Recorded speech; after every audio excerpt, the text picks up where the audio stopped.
بونجور، كيفنا؟ رح نبلش بالانترودكسيون على الشابيتر جديد بالونيتي جديدة عن الشون إلكتريك.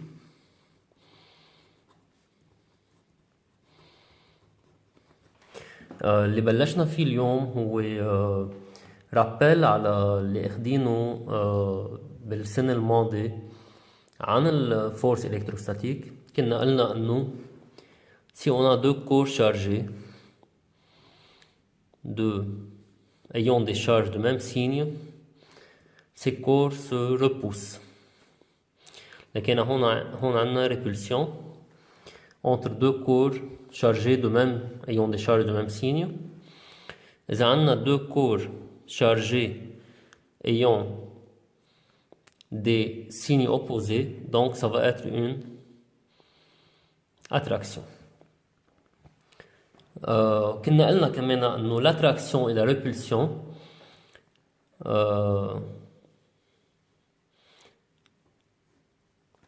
auront lieu suite à des forces d'attraction ou bien de répulsion des forces électrostatiques. Donc si ça c'est le corps A ou bien le corps B, ça c'est la force exercée par B sur A, celle-ci c'est la force exercée par A sur B. De même, donc là c'est la force exercée par B sur A, et là c'est la force exercée par A sur B.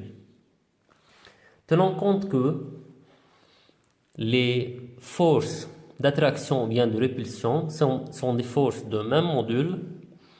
Donc dans les deux cas, FA sur B égale à FB sur A comme module.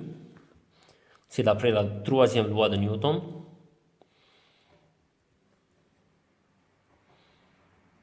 Qui nous informe que l'action et la réaction sont deux forces de même module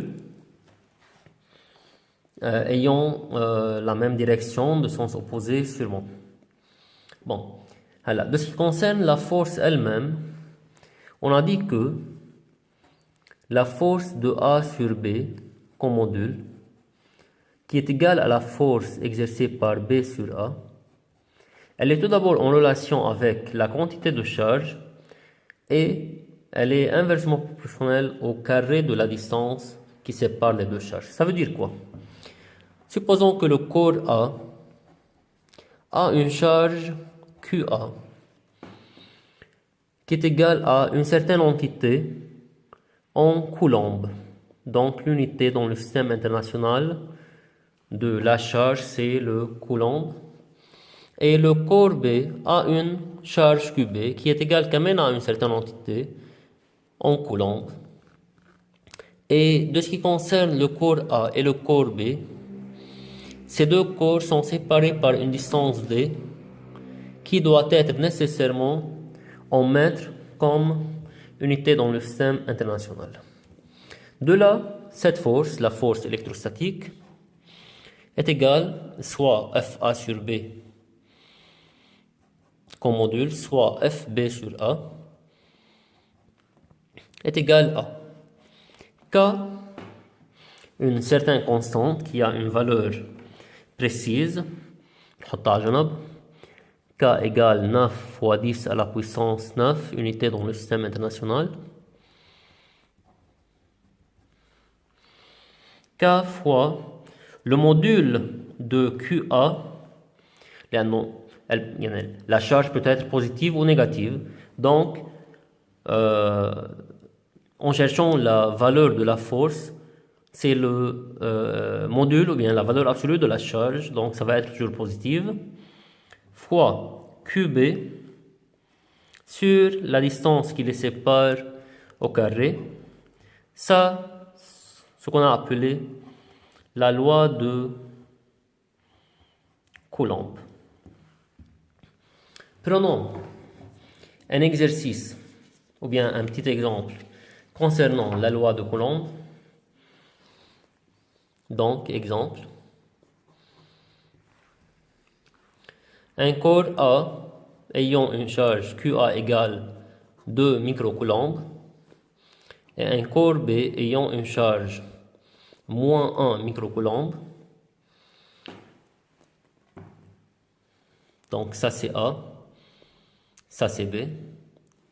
Séparés par une distance D égale 3 cm par exemple. On vient de chercher la force exercée par chacun de ces deux corps sur l'autre. Tenons compte là que QA est positive, QB est négative, ça veut dire qu'il y a une attraction entre les deux. Donc il faut que FB sur A et FA sur B soient il faut que ces deux forces ont des sens d'attraction qui provoquent une certaine attraction. Donc là on a F B sur A comme module égale FA sur B, donc troisième loi de Newton, est égal, d'après la loi de Coulomb, K fois module ou bien valeur absolue de QA, valeur absolue de QB sur la distance au carré. Donc ça va être 9 par 10 à la puissance 9 fois QA, donc c'est 2 microcoulombs. N'oublions pas que pour convertir de microcoulomb en coulomb, ça va être par 10 moins 6. Donc 2 fois 10 à la puissance moins 6 fois la valeur absolue de QB. Donc à la place de moins 1 fois 10 à la puissance moins 6 coulombs, on vient de mettre 1 fois 10 à la puissance moins 6. Donc c'est la valeur absolue, ça va être une valeur positive sur la distance au carré. Quand même, tenons compte que la distance qui est en centimètres doit être en mètres. Donc ça va être sur 0,03 au carré. Et donc on peut chercher la valeur, toujours la force en Newton.